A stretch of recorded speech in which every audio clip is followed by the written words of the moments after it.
Hey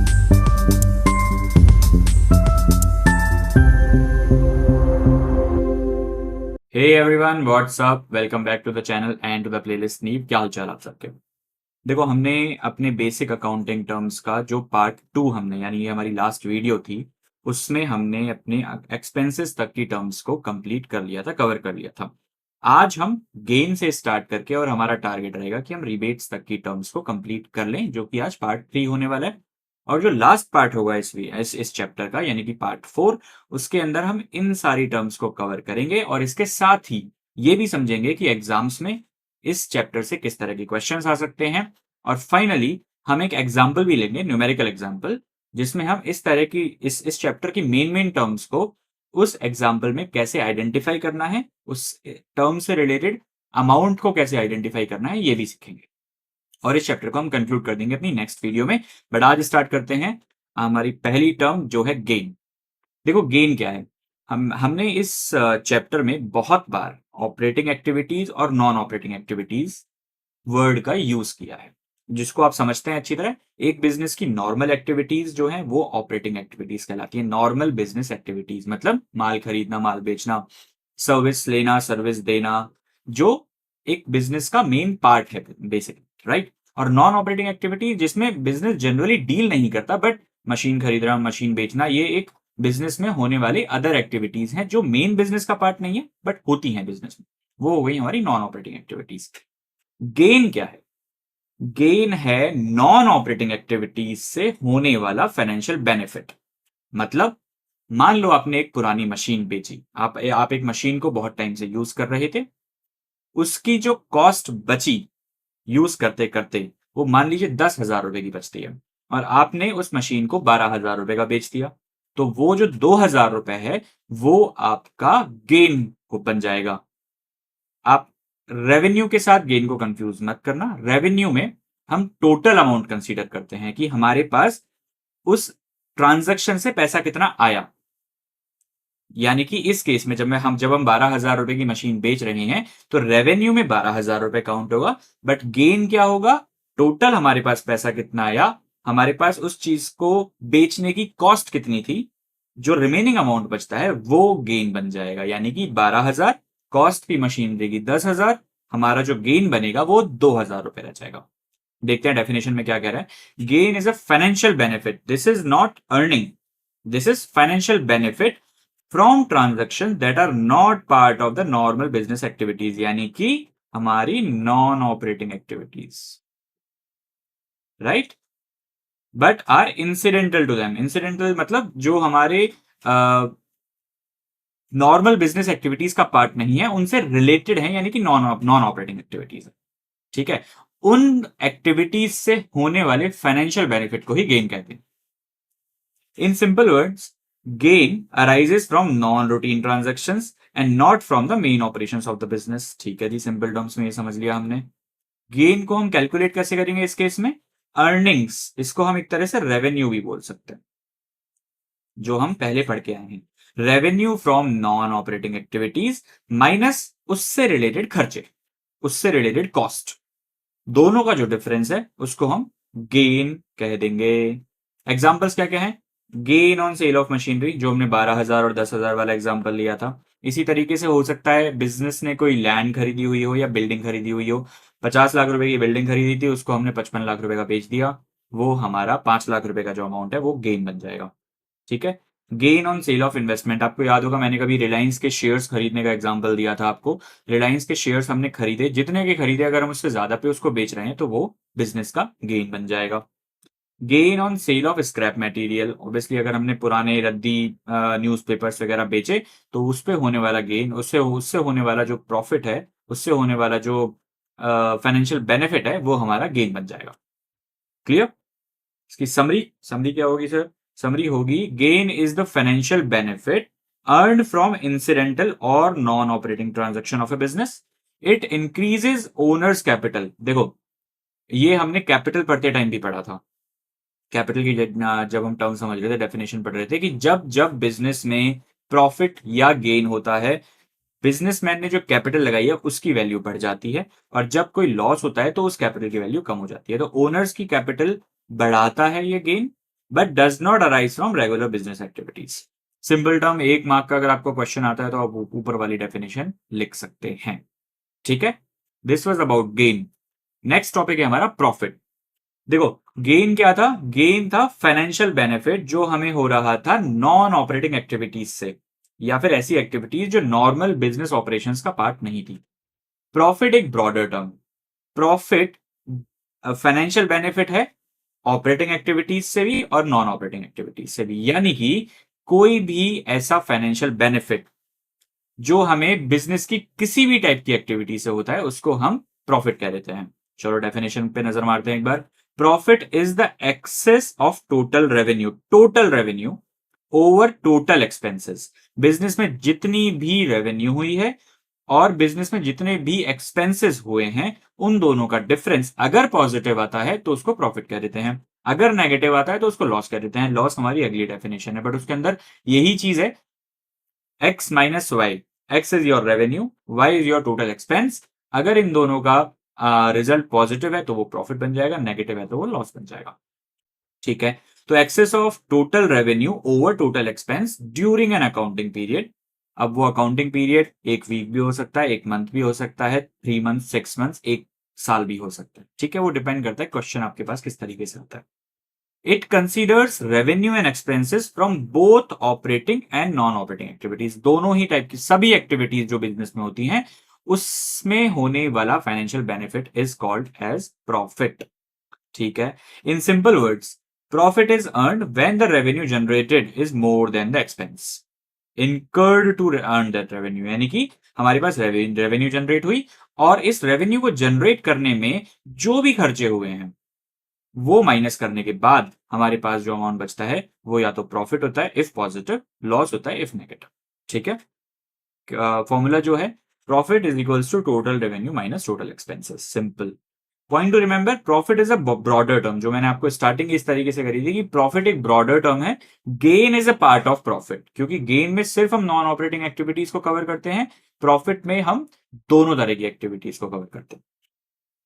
profit is a broader term than gain. Profit generally arises from the overall business operations. पूरे, चाहे operating है चाहे non operating है, किसी भी तरह का एक्टिविटीज जो है वो जो बिजनेस में हो रही हैं, overall business operations. Whereas gain arise from incidental और नॉन रूटीन ट्रांजेक्शन। ठीक है, समरी क्या हुई इसकी? Profit is the excess of income और revenue over expenses during an accounting period. It arises when revenue is more than expenses incurred to earn it. I hope ये clear होगा। नहीं है तो you can let me know your query in the comment box. चलते हैं next topic पे। Loss. Loss भी हम पढ़ चुके हैं, ये तो बहुत सिंपल चीज है। Loss is the excess of expenses over revenue. Formula वही यूज करेंगे हम, total revenue minus total expense. Result अगर नेगेटिव आ जाता है तो वो लॉस बन जाएगा। ये लॉस में अगर, हाँ ये बात समझने की है, लॉस क्यों हो सकते हैं, एक बिजनेस में लॉस किन किन सर्कमस्टांसेस में हो सकते हैं, क्यों हो सकता है? नॉर्मल बिजनेस ऑपरेशन, कि भाई आप जो भी बेच रहे हैं उसकी कॉस्ट जो है वो आपके सेल से ज्यादा हो रही है। आप कोई भी प्रोडक्ट बना रहे हैं या खरीद रहे हैं, अगर उसकी कॉस्ट 100 रुपए है और आप अगर उसको 100 रुपए से कम का बेच रहे हैं तो ऑब्वियसली आपको लॉस हो। ठीक है, कुछ एक्सीडेंट्स भी हो सकते हैं, आग लग गई, चोरी हो गई, और कोई भी ऐसा एक्सीडेंट जिससे आपके एक्सपेंस शूट अप कर गए, आपकी रेवेन्यू उससे बढ़ी नहीं, तो एक्सपेंस जब ज्यादा हो जाएंगे रेवेन्यू से तो ऑटोमेटिकली आपको लॉस फेस करना पड़ेगा। ठीक है, या फिर आपने कोई ऐसी एसेट बेच दी जो पुरानी हो चुकी थी, उसकी कॉस्ट अभी भी बहुत है बट वो टूट फूट चुकी थी, इसलिए आपको बहुत सस्ते में उसको बेचना पड़ा, उससे लॉस ज्यादा हो गया। Loss is part of expense, expense ज्यादा हो गया रेवेन्यू से, तो उस केस में आपको लॉस हो जाएगा। It reduces owners capital. जैसे प्रॉफिट था वो ओनर्स की कैपिटल को बढ़ा रहा था, उसी तरीके से जो लॉस है वो ओनर्स की कैपिटल को कम करेगा and weakens the financial position of the business. I hope ये क्लियर होगा। ये इतना समरी है कि मैंने इसकी कोई समरी अलग से नहीं डाली है। This was all about loss. ठीक है, आई होप ये क्लियर होगा। उसके बाद हम चलते हैं रिसीट पे। देखो, रिसीट और इसके अगली वाली जो टर्म है वो एक्सपेंडिचर। इस चैप्टर की ये 2 ही टर्म्स बची हैं जिसमें हम थोड़ा सा ज्यादा टाइम लगाने की हमें जरूरत है, उसके अलावा बहुत छोटी छोटी डेफिनेशंस बचती हैं इसके बाद। ठीक है, ठीक है जी। रिसीट क्या होती है? देखो, रिसीट ना आपको थोड़ा थोड़ा नाम से ही पता लग रहा होगा, रिसीट मतलब पैसे का मिलना। रिसीट, हमारे पास कितनी रिसीट हुई, कितना पैसा मिला।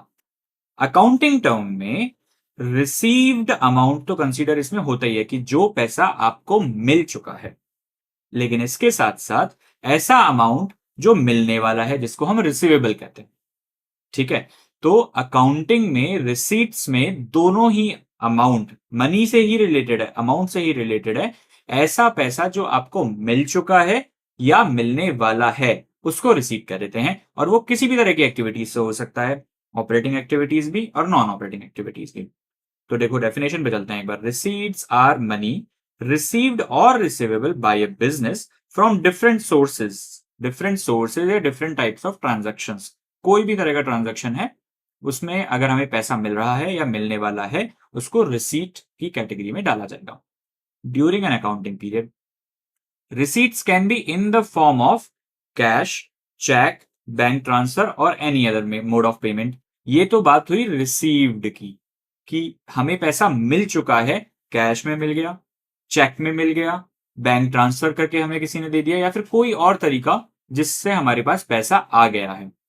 या फिर वो रिमेन रिसीवेबल भी हो सकता है कि हमें मिलने वाला है, और मिलने वाला किन किन फॉर्म में हो सकता है, हमारे पास डेटर्स खड़े हो सकते हैं या फिर हमारे पास बिल्स रिसीवेबल हो सकते हैं। गुड थिंग इज आपको अभी डेटर्स और बिल्स रिसीवेबल के बारे में ज्यादा पता नहीं होगा, लेकिन हमारा नेक्स्ट वीडियो में डेटर्स और बिल्स रिसीवेबल को हम एज अ टर्म डिटेल में पढ़ने वाले हैं। पर डेटर्स और रिसीवेबल, बिल्स रिसीवेबल, रिसीवेबल का के टाइप्स हैं एक तरह से, आप ये फिलहाल के लिए समझ लीजिए। तो समरी क्या हुई, रिसीट्स जो हैं वो ऐसा पैसा है जो मिल चुका है या मिलने वाला है, वो किसी भी तरह की एक्टिविटीज से हो सकता है, किसी भी सोर्स से हो सकता है। ठीक है, अब चलते हैं इसके क्लासिफिकेशन पे। रेवेन्यू रिसीट, रेवेन्यू रिसीट क्या होती है बॉस, ऐसी कोई भी रिसीट, यानी ऐसा कोई भी पैसे का मिलना या पैसे का मिलने, जो पैसा मिलने वाला है, ऐसी कोई भी रिसीट जो बिजनेस के non current asset, non current liability और कैपिटल को इंपैक्ट नहीं करती है, उसको हम रेवेन्यू रिसीट कहते हैं। जो normal regular day to day activities में, अभी यहां पे हम ऑपरेटिंग और नॉन ऑपरेटिंग की बात नहीं कर रहे हैं, डे टू डे एक्टिविटीज में, चाहे वो ऑपरेटिंग एक्टिविटी हो चाहे वो नॉन ऑपरेटिंग एक्टिविटी हो, किसी भी अगर वो रेगुलर होने वाली एक्टिविटी है उसमें हमें कोई अगर पैसा हमें मिल रहा है या मिलने वाला है तो उसको हम रेवेन्यू रिसीट में क्लासिफाई करें। इसके फीचर्स क्या क्या होते हैं, ये रिकरिंग इन नेचर होता है। ठीक है, डेली, वीकली, मंथली, ये जो ट्रांजैक्शन है, इस तरह के ट्रांजैक्शंस होते रहते हैं बिजनेस में। Received during the ordinary course of the business operations and other revenue generating activities. ठीक है, अगेन इसमें दोनों ही तरह की एक्टिविटीज हो गई हैं। जो ऑर्डिनरी कोर्स ऑफ बिजनेस है यानी कि हमारी ऑपरेटिंग एक्टिविटीज भी कवर हो गई, और अदर रेवेन्यू जनरेटिंग एक्टिविटीज यानी कि हमारे नॉन ऑपरेटिंग एक्टिविटीज में इसमें कवर हो गई। But the main condition is कि ये हमारे प्रॉफिट एंड लॉस को इंपैक्ट करता है, but does not impact non current asset, non current liabilities और कैपिटल ऑफ द बिजनेस। ये सबसे क्रिटिकल कंडीशन। ठीक है, मैंने यहाँ पे एक दो एग्जाम्पल लिखे हैं, वो पढ़ते हैं और मैं आपको रिलेट करता हूं कि इनमें से कोई भी एग्जाम्पल, कोई भी ट्रांजैक्शन हमारे non current asset, non current liability या कैपिटल को इंपैक्ट नहीं करता है। जैसे कि आपने गुड्स बेचे और उससे आपको कैश मिला, ना ही गुड्स हमारा नॉन करंट एसेट है, ना ही कैश हमारा नॉन करंट एसेट है। आपके पास आपने माल बेचा, आपके पास कैश आया। ठीक है, और माल का बेचना या खरीदना जो है वो रिकरिंग इन नेचर है, राइट। ये कंपनी के प्रॉफिट एंड लॉस को इंपैक्ट करता है, नॉन करंट एसेट, लाइबिलिटीज या कैपिटल को इंपैक्ट नहीं करता। इसको हम रेवेन्यू रिसीट में क्लासिफाई कर देंगे। ठीक है, इसी तरीके से कमीशन, कंपनी कोई एजेंसी का बिजनेस करती है, उसके पास उसका कमीशन आता है। ठीक है, तो वो कमीशन है, वो उसका मान लीजिए मेन बिजनेस नहीं है, फिर भी हम उसको रेवेन्यू रिसीट में क्लासिफाई करेंगे, क्योंकि नॉन ऑपरेटिंग और ऑपरेटिंग दोनों ही एक्टिविटीज रेवेन्यू रिसीट में कवर होती हैं, प्रोवाइडेड, कंडीशन क्या है कि वो हमारी non current asset, non current liability या कैपिटल को इंपैक्ट नहीं करेगी। जब हमारे पास कमीशन आएगा तो वो कमीशन एक तरह से हमारी रेवेन्यू बनेगी, जो कि हमारे पास नॉन ऑपरेटिंग एक्टिविटीज से आ रही है, और पैसा जब आएगा तो हमारी कैश को इंपैक्ट करेगा, जो कि आगे non current asset, non current liability या कैपिटल किसी भी चीज को इंपैक्ट नहीं करता डायरेक्टली। राइट। इसी तरीके से कंपनी के पास एक बिल्डिंग थी उसकी, उसने उसको रेंट पे दे दिया जिसका मंथली उसके पास रेंट आता है, ठीक है। तो इसमें भी रेंट इनकम बनेगी, आपकी रेवेन्यू बनेगी, लेकिन कैश जब आएगा तो वो करंट एसेट का पार्ट है, non current asset, non current liability या फिर कैपिटल को इंपैक्ट नहीं करता ये ट्रांजैक्शन। तो समरी क्या है, ऐसे ट्रांजैक्शंस जो रिकरिंग इन नेचर होते हैं, ऑपरेटिंग या नॉन ऑपरेटिंग एक्टिविटीज से मिलने वाला पैसा दोनों ही इसमें कवर होता है, और ऐसी कोई भी रिसीट जो आपके non current asset, non current liability या कैपिटल को इंपैक्ट नहीं करती, उसको हम रेवेन्यू रिसीट में क्लासिफाई करते हैं, ठीक है। सेकंड जो है कैपिटल रिसीट, देखो अब जो भी रेवेन्यू रिसीट नहीं है वो कैपिटल रिसीट में क्लासिफाई हो जाएगी, बट इसकी प्रॉपर डेफिनेशन ये है कि ऐसी रिसीट्स जो non current assets, non current liability या कैपिटल को इंपैक्ट करती है वो हमारा कैपिटल रिसीट में क्लासिफाई हो जाती है। अमाउंट रिसीव्ड और receivable from non routine activities और लॉन्ग टर्म सोर्सेज, ठीक है। तो यहां पे तो क्या था, regular day to day activities में था, यहां पे हमारा नॉन रूटीन एक्टिविटीज है जिसमें लॉन्ग टर्म सोर्सेज मेन हमारा पॉइंट है यहां पे समझने के लिए। लॉन्ग टर्म सोर्सेज मतलब long term liabilities, long term assets और कैपिटल। इसके फीचर्स क्या क्या है, ये जनरली नॉन रिकरिंग होते हैं, ठीक है। मान लो मैं एक एग्जांपल आपको पहले ही बता देता हूं, एक पुरानी एसेट को बेचना, ठीक है, ये एक कैपिटल, और उस मशीन को बेच के आपके पास जो पैसा आया उसको आप कैपिटल रिसीट बोलेंगे। क्यों बोलेंगे, क्योंकि मशीनरी आपकी नॉन करंट एसेट है और इस ट्रांजैक्शन से आपकी नॉन करंट एसेट आपकी इफेक्ट हो रही है, इसीलिए ये कैपिटल रिसीट में क्लासिफाई हो जाता है। पर मशीन को बेचना कोई रेगुलर डे टू डे खर्चा ट्रांजैक्शन तो है नहीं, राइट। आपने एक मशीन खरीदी, काफी लंबे टाइम तक यूज किया, वो पुरानी हो गई, आपने उसको बेच दिया, ये वंस इन अ ईयर या once in 2 years, once in 3 years होने वाला ट्रांजेक्शन है, तो ये नॉन रिकरिंग नेचर के होते हैं। ये non current asset, non current liabilities या कैपिटल को इंपैक्ट करते हैं, जो हमने समझा। पुरानी एसेट को बेच रहे हो, आपकी पुरानी एसेट इफेक्ट, आपकी एसेट जो है फिक्स एसेट यानी कि नॉन करंट एसेट, इससे इंपैक्ट हो रही है। Do not arise from normal business operations, जो कैपिटल रिसीट्स होती है ना वो ऑपरेटिंग एक्टिविटीज में कवर नहीं होती हैं, इसमें हमेशा नॉन ऑपरेटिंग एक्टिविटीज ही आएंगी। मशीन को बेचना is a non operating activity, right. तो अब इसके एग्जांपल से सारी चीजें क्लियर हो जाएंगी। Money received from sale of machinery, ये तो हम ऑलरेडी डिस्कस कर चुके हैं। Capital introduced by the owner in the business, अब देखो कैपिटल भी जो इंट्रोड्यूस हो रही है वो भी ऐसा तो है नहीं कि बिजनेसमैन हर रोज कुछ ना कुछ पैसा डाल रहा है बिजनेस के अंदर, मतलब हो सकता है वो 3 महीने, 6 महीने या साल भर में एक बार पैसा डाले बिजनेस में, फिर दूसरे साल में दूसरी बार पैसा डाले, रेगुलर होने वाला ट्रांजेक्शन नहीं है, नॉर्मल एक्टिविटीज का या ऑपरेटिंग एक्टिविटीज का पार्ट नहीं, राइट। इसीलिए उसको कैपिटल रिसीट में क्लासिफाई कर। तो समरी क्या हुई, receipts are amount of money received by a business from different sources. तो रिसीट की जब दोनों ही तरह की रिसीट्स की जब हम बात कर रहे हैं विदाउट एनी क्लासिफिकेशन, तो डिफरेंट सोर्सेज मतलब किसी भी सोर्स से अगर हम कुछ पैसा मिल रहा है या मिलने वाला है, मिल चुका है या मिलने वाला है, उसको हम रिसीट में क्लासिफाई कर देंगे। They are mainly classified into revenue receipt and capital receipt. I hope ये क्लियर होगा। पर मुझे पता है बहुत बच्चों के दिमाग में ये क्वेश्चन आ रहा होगा कि रेवेन्यू और रेवेन्यू रिसीट को हम अलग अलग क्यों पढ़ रहे हैं, क्योंकि डेफिनेशन पढ़ के तो हमें ये सब सिमिलर साउंड कर रहा है। सिमिलर साउंड कर रहा है क्योंकि आपने अभी तक अकाउंटिंग का एक बहुत छोटा सा पोर्शन पढ़ा है। इसमें एक बहुत बड़ा डिफरेंस है कि रेवेन्यू क्या होता है और रेवेन्यू रिसीट क्या होता है, वो हम पढ़ेंगे chapter number 4 basis of accounting. वहां पे आपका ये डाउट क्लियर हो जाएगा कि हमने इन दोनों को अलग अलग पढ़ा क्यों है, क्योंकि there is a very very big difference, ठीक है। तब तक के लिए अपने डाउट को थोड़ा होल्ड करके रखो, but I have this in my mind कि मुझे ये डाउट आपका क्लियर करना है और ये डाउट आपका चैप्टर नंबर 4 में पूरी तरह क्लियर हो जाए, ठीक है। चलो चलते हैं अपने नेक्स्ट टॉपिक पे जिसका नाम है एक्सपेंडिचर। एक्सपेंडिचर जो है ना वो रेवेन्यू का जस्ट अपोजिट है। इसमें भी रेवेन्यू एक्सपेंडिचर और कैपिटल एक्सपेंडिचर, ये दो तरह के क्लासिफिकेशन है। एक और क्लासिफिकेशन है जो एडिशनल है इसमें, पर रेवेन्यू एक्सपेंडिचर और कैपिटल एक्सपेंडिचर जस्ट अपोजिट है रेवेन्यू का। वहां पे हमारे पास पैसा आ रहा था, यहाँ पे हम पैसा दे रहे हैं। बाकी सारी चीजें ऑलमोस्ट सेम है। स्टार्ट करते हैं। Expenditure is the amount paid और पेबल। रेवेन्यू में क्या था? रिसीव्ड और रिसीवेबल। ये है अमाउंट और मनी पेड और payable by a business for anything acquiring business. यहां पे कुछ एग्जांपल्स लिखे हुए हैं, बट सिंपल टर्म्स में किसी भी चीज के लिए अगर हमने पैसा दे दिया है या हम देने वाले हैं तो उसको हम एक्सपेंडिचर में क्लासिफाई कर देंगे। यहां पे क्या क्या दे रखा है?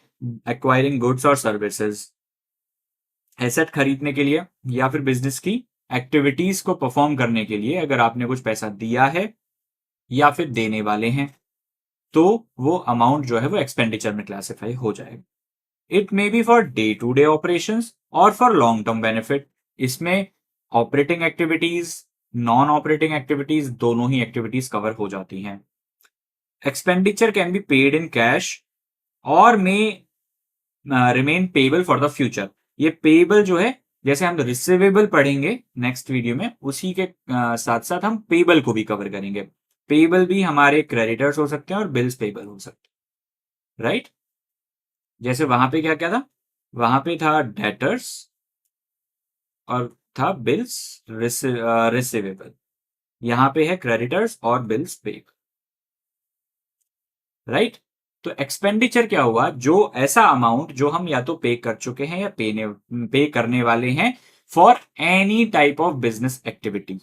या तो वो ऑपरेटिंग एक्टिविटी हो सकती है, नॉन ऑपरेटिंग एक्टिविटीज हो सकती है, वो डे टू डे ऑपरेशन से रिलेटेड हो सकता है या लॉन्ग टर्म बेनिफिट। अब डे टू डे ऑपरेशन से रिलेटेड है तो वो हमारा रेवेन्यू एक्सपेंडिचर बन जाएगा। अगर लॉन्ग टर्म बेनिफिट से रिलेटेड है तो वो हमारा कैपिटल एक्सपेंडिचर बन जाएगा। चलो देखते हैं इसका क्लासिफिकेशन। क्लासिफिकेशन है revenue expenditure. Revenue expenditure is the amount incurred for day to day operations of the business. इसमें हम अगेन ऑपरेटिंग और नॉन ऑपरेटिंग खर्चे की बात नहीं कर रहे हैं, दोनों तरह की एक्टिविटीज कवर्ड हैं, प्रोवाइडेड कंडीशन क्या है कि वो डे टू डे ऑपरेशन से रिलेटेड होना चाहिए, वो हमारे long term asset, long term liabilities या कैपिटल को इंपैक्ट करने वाला नहीं होना चाहिए। इसके फीचर्स क्या क्या हैं बॉस? इसके फीचर्स हैं, ये रिकरिंग इन नेचर होते हैं। आपने माल खरीदा, माल खरीदने पर आपने पैसा दिया, ये normal day to day transaction है, ये हर रोज होने वाला टाइप ऑफ ट्रांजेक्शन है, इसलिए ये रिकरिंग होते हैं। Benefit received with in one accounting year. अब देखो ये एक दूसरा तरीका है ये कहने का कि ये रेवेन्यू एक्सपेंडिचर जो है वो हमारे long term assets, long term liabilities या कैपिटल को इंपैक्ट नहीं करते। क्योंकि याद करो जब हम एसेट और रेवेन्यू पढ़ रहे थे उसमें लॉन्ग टर्म में क्लासिफाई होने के लिए क्या कंडीशन थी कि ये हमारे बिजनेस में मोर देन 12 मंथ्स रहने चाहिए, राइट? अगर वो मोर देन 12 मंथ्स हैं तो वो लॉन्ग टर्म में क्लासिफाई हो जाते हैं, अगर लेस देन 12 मंथ्स हैं तो वो शॉर्ट टर्म यानी कि करंट एसेट्स और लाइबिलिटीज में क्लासिफाई हो जाते हैं। यहां पे हम क्या बोल रहे हैं? Benefit received with in one accounting period. अगर किसी खर्चे का बेनिफिट हमें एक ही साल के अंदर यानी कि विद इन 12 मंथ्स मिल रहा है तो वो हमारा रेवेन्यू एक्सपेंडिचर में क्लासिफाई हो जाएगा। क्योंकि 12 महीनों से के अंदर अंदर हमें उसका बेनिफिट मिल रहा है तो इसका मतलब है कि वो हमारे नॉन करंट एसेट्स को, नॉन करंट लाइबिलिटीज को या कैपिटल को इंपैक्ट नहीं कर रहा है, क्योंकि ये सब 12 महीनों से ज्यादा होने वाले आइटम्स हैं, 12 महीनों से ज्यादा के लिए बिजनेस में रहते हैं। अगर आपको याद नहीं आ रहा है तो आई सजेस्ट कि आप एसेट और लाइबिलिटीज की डेफिनेशन में जाएं और वहां ये देखें कि लॉन्ग टर्म, किसी भी चीज को लॉन्ग टर्म एसेट या लॉन्ग टर्म लाइबिलिटीज में क्लासिफाई करने के लिए एक कंडीशन है जो ये है कि वो मोर देन 12 मंथ्स के लिए बिजनेस में रहते हैं, राइट? तो ये पॉइंट आई होप क्लियर होगा। ये वाले जो खर्चे हैं वो प्रॉफिट और लॉस, बिजनेस के प्रॉफिट और लॉस को इंपैक्ट करते हैं, वो non current asset, non current liabilities या कैपिटल को इंपैक्ट नहीं करते। तो आप रिलेट कर पा रहे होंगे रेवेन्यू रिसीट्स में जो हमने पढ़ा था वो रेवेन्यू एक्सपेंडिचर में ऑलमोस्ट सेम हो रहा है, बस यहाँ पे वहां पे पैसा आ रहा था, यहाँ पे पैसा जा रहा है। सेम थिंग होगी हमारे। अच्छा उससे पहले हम एक एग्जांपल देख लेते हैं, सैलरी पेड टू एम्प्लॉइज। इसमें क्या हो रहा है? हमने हमारे यहाँ एम्प्लॉयज काम कर रहे हैं, वो काम करते हैं, हम उनको सैलरी दे देते हैं। दूसरे महीने काम करेंगे, हम उनको सैलरी दे देंगे। हम जो खर्चा कर रहे हैं उसका बेनिफिट या तो हमें ऑलरेडी मिल चुका है या फिर जल्दी ही मिलने वाला है। फॉर एग्जाम्पल, आपका ऑफिस एक बिल्डिंग में है, उस बिल्डिंग का आप रेंट देते हो, एडवांस में देते हो, आपने रेंट दिया, उस बिल्डिंग को यूज कर लिया, दूसरे महीने का रेंट दिया, उस बिल्डिंग को यूज कर लिया, तो उसका बेनिफिट हमें 1 साल के अंदर अंदर मिल रहा है, क्विकली मिल रहा है, इमीडिएट मिल रहा है, राइट। इसीलिए वो रेवेन्यू एक्सपेंडिचर में क्लासिफाई हो जाएंगे। आई होप ये क्लियर है। सेकंड जो है वही हमारा capital expenditure. Capital expenditure is the expenditure incurred for acquiring और इंप्रूविंग फिक्स्ड एसेट्स। एक्वायरिंग क्या जी? आपको याद होगा, हमने एक टर्म को समझने के लिए कोक ने जो 10 लाख रुपए की मशीन खरीदी थी उसका एग्जाम्पल लिया था, राइट। तो वो उसका कैपिटल एक्सपेंडिचर था। क्यों? क्योंकि उसने एक ऐसी चीज खरीदी है पैसा देकर जो उसके लॉन्ग टर्म एसेट्स को या फिर हम यूं कहें कि नॉन करंट एसेट्स को इंपैक्ट कर रही है। Machinery is a non current asset, right. तो ऐसा कोई भी खर्चा जो फिक्स एसेट्स को एक्वायर यानी कि परचेज करने के लिए या फिर उसमें कोई इंप्रूवमेंट करने के लिए किया जाता है, तो उसको हम कैपिटल एक्सपेंडिचर में क्लासिफाई कर देते हैं। इसके फीचर्स क्या क्या हुए? ये जनरली नॉन रिकरिंग होते हैं। मशीनरी को खरीदना, मशीन को खरीदना ऐसा तो है नहीं कि हम हर रोज मशीन खरीदे ही जा रहे हैं। एक मशीन खरीदोगे, उसको कुछ टाइम के लिए, लंबे टाइम के लिए यूज करोगे, फिर जब वो खराब हो जाएगी, पुरानी हो जाएगी, तब आप दूसरी मशीन खरीदोगे, राइट। तो ये रिकरिंग नहीं होते, ये नॉन रिकरिंग ट्रांजेक्शन है, रोज होने वाला ट्रांजेक्शन नहीं है, ठीक है। इसका जो बेनिफिट है वो 1 साल से ज्यादा के लिए बिजनेस को मिलता है। आपने एक मशीन खरीदी, वो मशीन, आपका पर्पज ये रहता है कि वो एक लंबे टाइम के लिए आपको बेनिफिट देगी। और बेनिफिट क्या देगी? वो आपकी सेल्स की कैपेसिटी को बढ़ाएगी, वो आपकी अर्निंग कैपेसिटी को बढ़ाएगी। यही हमारा नेक्स्ट फीचर है इसका, कि कोई भी कैपिटल एक्सपेंडिचर जो है वो बिजनेस की अर्निंग कैपेसिटी को बढ़ाता है। जब कोक की वो 10 लाख रुपए की मशीन बॉटल्स बनाएगी, तभी तो वो बॉटल को सेल कर पाएगी और उससे प्रॉफिट कमा पाएगी, राइट। तो कैपिटल एक्सपेंडिचर बिजनेस की अर्निंग कैपेसिटी को इंप्रूव करता है, इंक्रीज करता है। तो ये है हमारा कैपिटल एक्सपेंडिचर का। इसके एग्जांपल्स क्या क्या होते हैं? परचेज ऑफ मशीनरी, कोक वाला एग्जांपल। आपने एक और बिल्डिंग बनाई है जिसमें आप अपने कंपनी का ऑफिस चलाना चाहते हैं, तो वो भी आपका एक कैपिटल एक्सपेंडिचर है जो रोज रोज नहीं होता और कंपनी की non current asset, non current liabilities को इंपैक्ट करता है, ठीक है। आई होप ये भी क्लियर होगा। ऑलमोस्ट सिमिलर है रेवेन्यू रिसीट के कंपैरिजन में रेवेन्यू एक्सपेंडिचर, कैपिटल रिसीट के कंपैरिजन में कैपिटल एक्सपेंडिचर। समरी क्या हुई इसकी? अच्छा, समरी अभी बाद में आएगी। एक और क्लासिफिकेशन बचता है, that is revenue, deferred revenue expenditure. आप सोच रहे होंगे सर ये कुछ याद आ रहा है, ये वर्ड हमने कहीं पढ़ा है। ये वर्ड आपने एसेट को, जब हम समझ रहे थे, उसमें एक एसेट का टाइप था जो कि फिक्टिशियस एसेट थे। उस टाइम डेफर्ड रेवेन्यू एक्सपेंडिचर का वर्ड आया था और मैंने उस टाइम बोला था कि हम जब इसको इसी चैप्टर में डिटेल में आगे पढ़ेंगे तब आपको वो क्लियर हो जाएगा। उस टाइम थोड़ा ज्यादा डिफिकल्ट हो रहा होगा आपके लिए समझना। अब आई विल ट्राई कि ये थोड़ा इजी हो जाए आपके लिए समझना। और वो इसका, देखो, ये डेफर्ड रेवेन्यू एक्सपेंडिचर नाम है इसका, मतलब ये रेवेन्यू एक्सपेंडिचर तो है। डेफर्ड रेवेन्यू एक्सपेंडिचर है मतलब ये आपके non current asset, non current liabilities या कैपिटल को इंपैक्ट नहीं कर रहा है, ये तो फॉर श्योर है। लेकिन डेफर्ड का क्या मतलब है वो हमें यहां पे अलग से समझना है।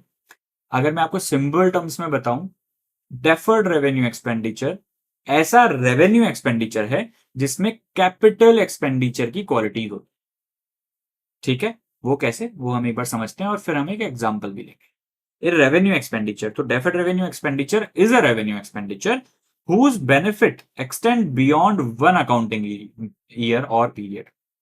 तो है तो ये रेवेन्यू एक्सपेंडिचर, लेकिन कैपिटल एक्सपेंडिचर की डेफिनेशन में या फीचर्स में हमने क्या पढ़ा था कि उसका बेनिफिट 1 साल से ज्यादा के लिए कंपनी को रिसीव होता है। तो इसमें क्वालिटीज कैपिटल एक्सपेंडिचर की हैं, लेकिन बाय नेचर ये रेवेन्यू एक्सपेंडिचर है। आप सोच रहे होंगे सर समझ में नहीं आ रहा, आप एक बार एग्जांपल दो। तो एग्जांपल हम वही लेते हैं जो हमने पहले भी यूज किया था। कोक कंपनी ने ऋतिक रोशन को अपना ब्रांड एम्बेसडर बनाया, उसको टोटल फीस दी गई 25 करोड़ रुपए। 25 करोड़ एक बहुत बड़ा अमाउंट है। तो ये एक फर्स्ट फीचर है डेफर्ड रेवेन्यू एक्सपेंडिचर का, कि डेफर्ड रेवेन्यू एक्सपेंडिचर जो है वो लार्ज अमाउंट में किए जाते हैं, इसमें अमाउंट जो इन्वॉल्व होता है वो बड़ा होता है। ठीक है, दैट इज फर्स्ट। अब दूसरी हमने चीज क्या पढ़ी थी, इसका जो बेनिफिट है वो 1 साल से ज्यादा के लिए मिलता है कंपनी को, बिजनेस को।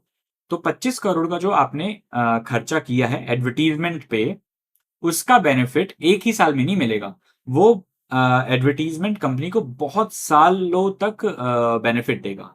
और कंपनी ने ये एस्टिमेट किया कि हमें कम से कम 5 सालों तक हमारी सेल्स जो है वो बढ़ी हुई दिखाई देगी इस एडवर्टीजमेंट की वजह से, इस खर्चे की वजह से। तो ये खर्चा सिर्फ 1 साल के लिए नहीं है, ये 5 साल के लिए है। इसीलिए ये जो 25 करोड़ का खर्चा है, इसको हम पीएनएल में 5 सालों के अंदर लेके जाएंगे, इक्वल अमाउंट्स में, 5, 5, 5, 5 और 5। खर्चा आपने 25 करोड़ का कर दिया, लेकिन पीएनएल में आप सिर्फ 5 करोड़ एक साल में लेके जा रहे हो। तो फर्स्ट ईयर में 5 crore will go to PNL account, और बाकी का जो 20 करोड़ है वो चला जाएगा आपके बैलेंस शीट में एज डेफर्ड रेवेन्यू एक्सपेंडिचर। ठीक है, अब इसके एक बार हम फीचर्स देखते हैं।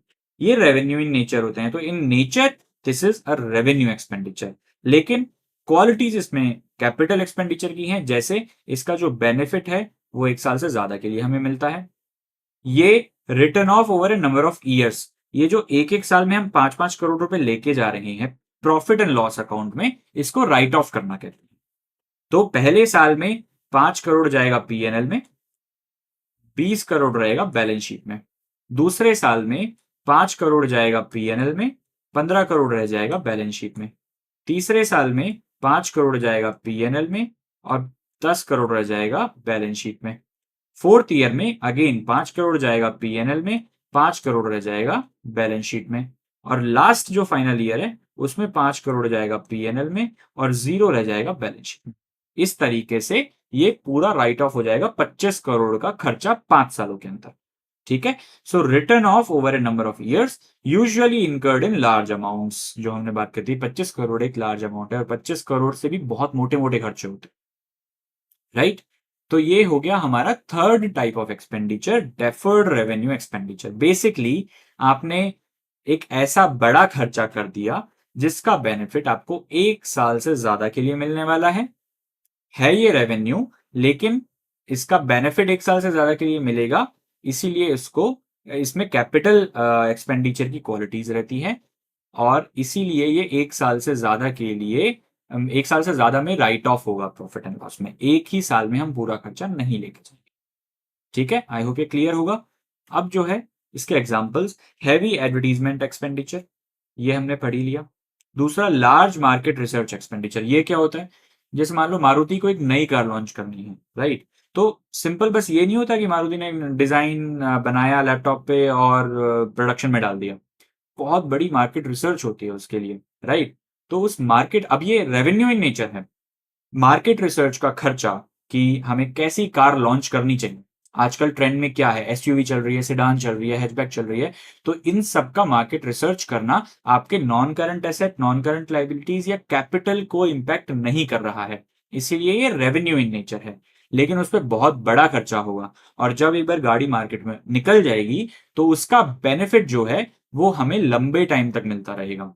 इसीलिए मार्केट रिसर्च को भी हम डेफर्ड रेवेन्यू एक्सपेंडिचर कहते हैं। है ये रेवेन्यू इन नेचर, लेकिन इसका बेनिफिट हमें 1 साल से ज्यादा के लिए मिलेगा, बहुत मोटा खर्चा होगा मार्केट रिसर्च पे, इसलिए उसको डेफर्ड रेवेन्यू एक्सपेंडिचर में क्लासिफाई करते हैं।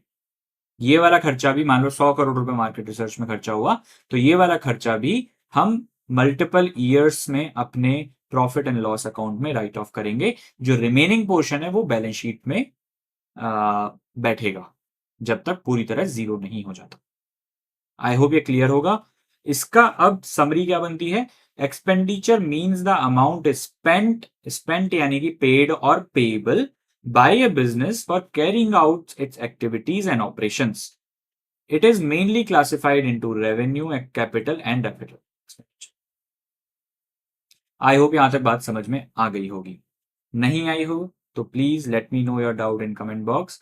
अगर ज्यादा डाउट है, I can make a separate video covering these things in more detail. Expenditure I know थोड़ा सा confusion, expenditure in revenue, receipts, वो सब आई नो थोड़ा सा कंफ्यूजिंग टॉपिक्स हो सकते हैं. ओके, अब चलते हैं डिस्काउंट पे. आप सोच रहे हो कि सर डिस्काउंट डिस्काउंट भी कोई पढ़ाने की चीज़ है, हमें पता है. हम शॉप पे गए, शॉपकीपर ने कोई चीज़ 1000 रुपए की बताई, हमने उसको बोला हमें थोड़ा डिस्काउंट दो, उसने 100 रुपए डिस्काउंट करके 900 रुपए में बेच दी हमें, तो वो 100 रुपए जो है और हमारा डिस्काउंट हो गया. एग्जैक्टली वही है, लेकिन इसको अकाउंटिंग डेफिनेशन में समझना जरूरी है. दैट इज फर्स्ट रीजन हम इसको यहाँ पे पढ़ रहे हैं. दूसरा रीजन ये है कि डिस्काउंट के भी क्लासिफिकेशन होते हैं. एक डिस्काउंट तो अभी जो हमने बात की, 1000 रुपए की चीज को हम 900 रुपए में लेके आ गए. एक ये डिस्काउंट है जिसको हम ट्रेड डिस्काउंट बोलते हैं. एक डिस्काउंट का टाइप और है जिसको हम कैश डिस्काउंट बोलते हैं. राइट? तो चलो अब इसको एक बार हम डेफिनेशन के साथ पढ़ते हैं.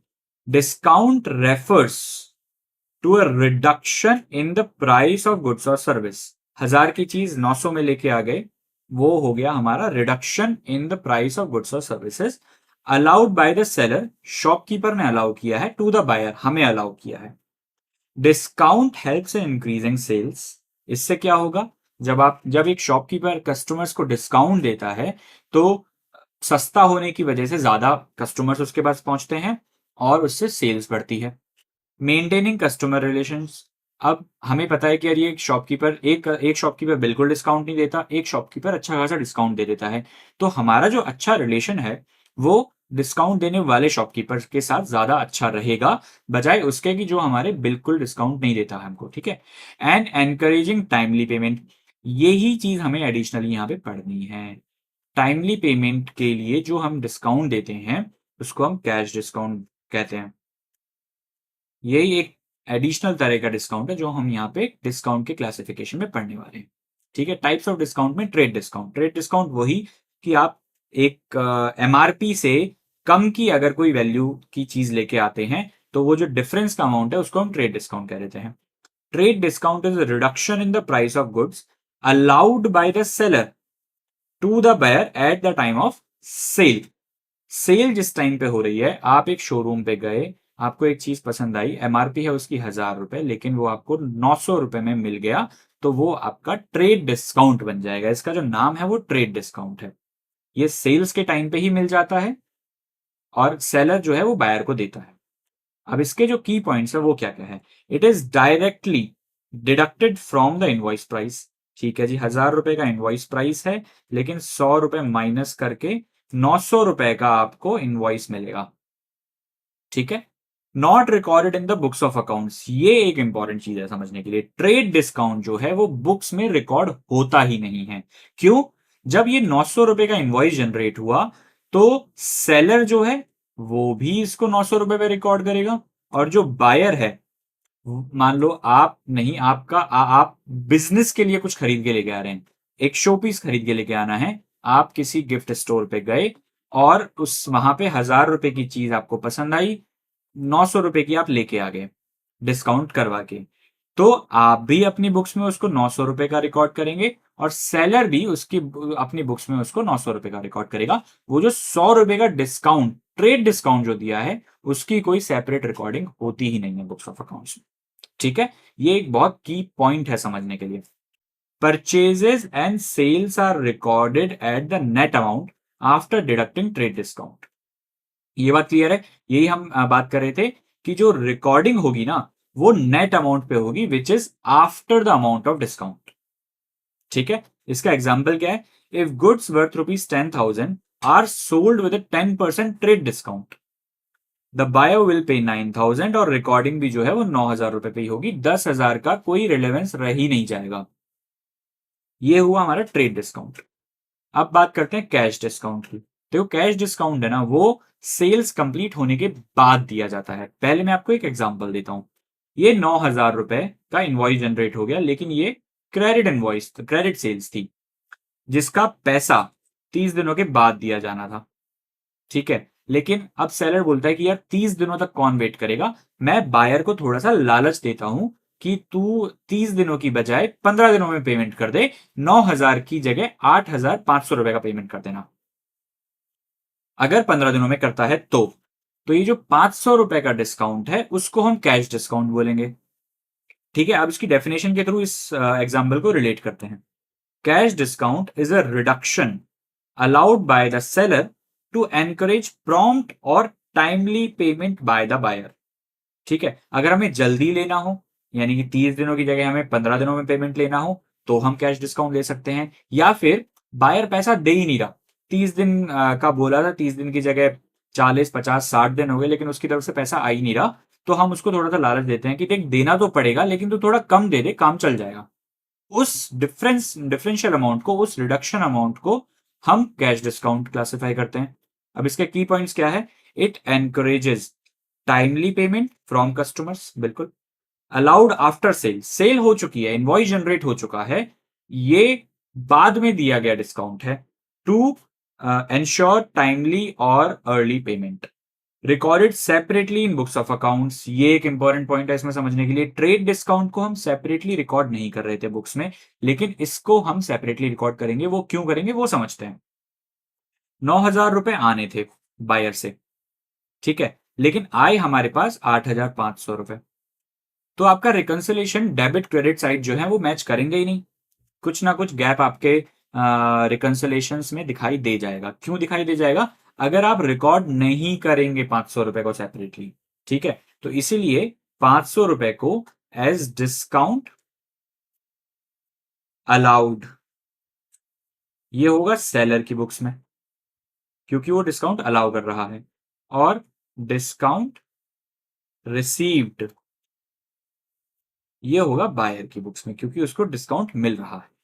ये अकाउंट क्रिएट होंगे और इसमें रिकॉर्डिंग, इसको सेपरेटली रिकॉर्ड किया जाता है, क्योंकि इनवॉइस फुल अमाउंट यानी 9,000 रुपए का जनरेट हो चुका है। अगर हमें अपनी बुक्स को रिकंसाइल करना है, डेबिट क्रेडिट साइड को मैच करना है, तो कैश डिस्काउंट को सेपरेटली रिकॉर्ड करना जरूरी होता है।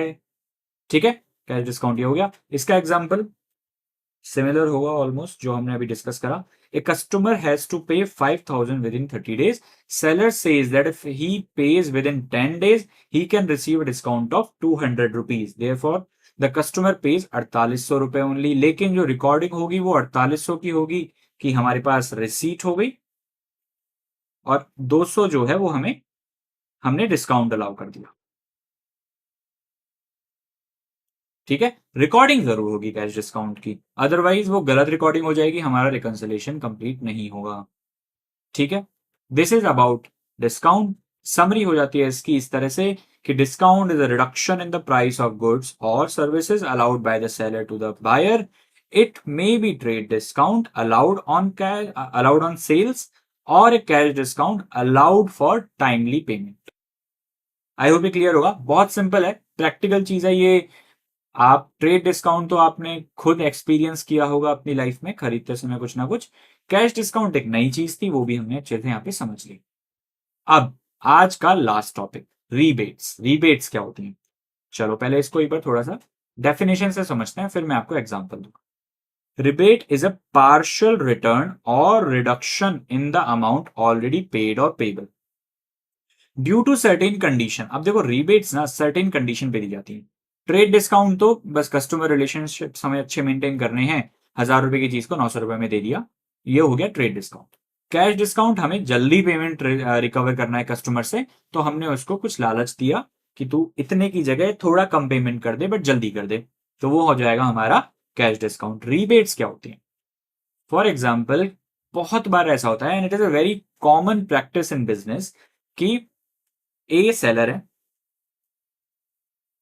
उसने बायर को बोला कि पूरे साल में अगर तुम मुझसे 10 लाख रुपए के बराबर या उससे ज्यादा का अमाउंट की वैल्यू का सामान ले लेते हो, तो मैं आपको उस अमाउंट पे 2% रिबेट दे दूं।